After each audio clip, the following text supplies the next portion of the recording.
এবার চাঁদপুরেও দেখা মিলল রাসেল ভাইপার। ইন্ডিয়া থেকে মূর্তিমান আতঙ্ক এখন সারা বাংলাদেশে।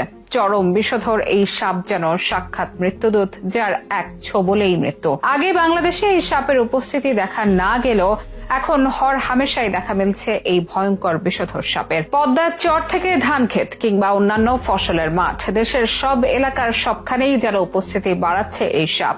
বাড়ছে সাপের কামড়, বাড়ছে মৃত্যুর সংখ্যা। এর বিশেষ গায়ের রঙের কারণে সহজেই মিশে যেতে পারে ফসলের মাঠে, থাকে না বোঝার উপায়।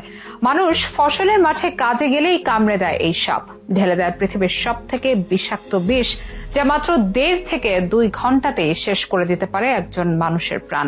তবে জনমনের প্রশ্ন, কেন হঠাৎ করে এই সাপের উপদ্রব বাড়তে দেখা যাচ্ছে গোটা বাংলাদেশে? কতটাই বা ভয়ঙ্কর এই সাপের কামড়? আছে কি কোনো পর্যাপ্ত চিকিৎসা? এসবের বিস্তারিত নিয়ে থাকছে এখনকার বিশেষ আপডেট।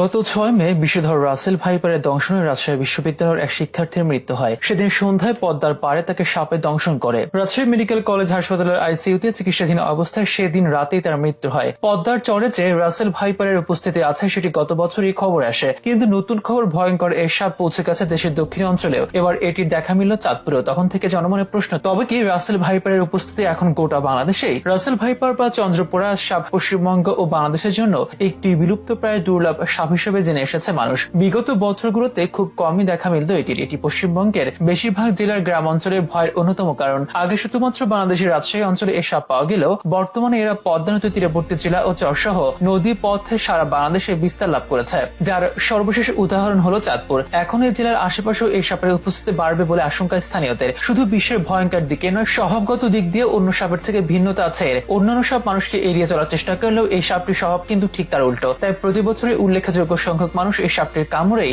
প্রাণ হারান। আক্রমণের ক্ষিপ্র গতি ও বিষের তীব্রতার কারণে একে বলা হয় কিলিং মেশিন। শুধু বাংলাদেশ কিংবা ভারত নয়, পাকিস্তান, নেপাল, ভুটান, শ্রীলঙ্কা, চীনের দক্ষিণাঞ্চল, তাইওয়ান, থাইল্যান্ড, মায়ানমার ও ইন্দোনেশিয়াও পাওয়া যায় এই সাপের অস্তিত্ব। তবে এর দ্রুত বংশ বিস্তারের আছে একটি উল্লেখযোগ্য কারণ। অন্যান্য সাপ সাধারণত যেখানে ডিম পাড়ে এবং ডিম ফুটে বাচ্চা হয়, সেখানে এই সাপ ডিম পাড়ার পরিবর্তে সরাসরি বাচ্চা দেয়। একটি স্ত্রী সাপ গর্ভধারণ শেষে 20 থেকে 40টি বাচ্চা দেয়। তবে কোন কোন রাসেল ভাইপার সাপের 75টি পর্যন্ত বাচ্চা দেওয়ার রেকর্ড আছে। অন্যান্য সব বছর একটি নির্দিষ্ট সময় বাচ্চা দিলেও রাসেল ভাইপার সারা বছরই বাচ্চা উৎপাদনে সক্ষম। রাসেল ভাইপার সম্পর্কে বাংলাদেশ বন বিভাগের বন্যপ্রাণী ও জীববৈচিত্র্য সংরক্ষণ কর্মকর্তা বলেন, IUCN এর 2015 সালের লাল তালিকা অনুযায়ী রাসেল ভাইপার বাংলাদেশের সংকটাপন্ন প্রাণী তালিকায় রয়েছে। এটি ইঁদুর, ব্যাঙ ও টিকটিকি খায়। বসতবাড়ির আশেপাশে এদের প্রাচুর্যতা বেশি থাকায় খাবারের খোঁজে রাসেল ভাইপার অনেক সময় লোকালয়ে চলে আসে এবং মানুষকে দেখে আতঙ্কগ্রস্ত হয় এবং আক্রমণ করে। বিশ্লেষকরা বলেন, এই সাপের বিষ হেমোটক্সিন হওয়ায় দ্রুত এটি রক্তের সাথে মিশে শরীরে ছড়িয়ে পড়ে এবং মাংস পচন সৃষ্টি করে, যার ফলে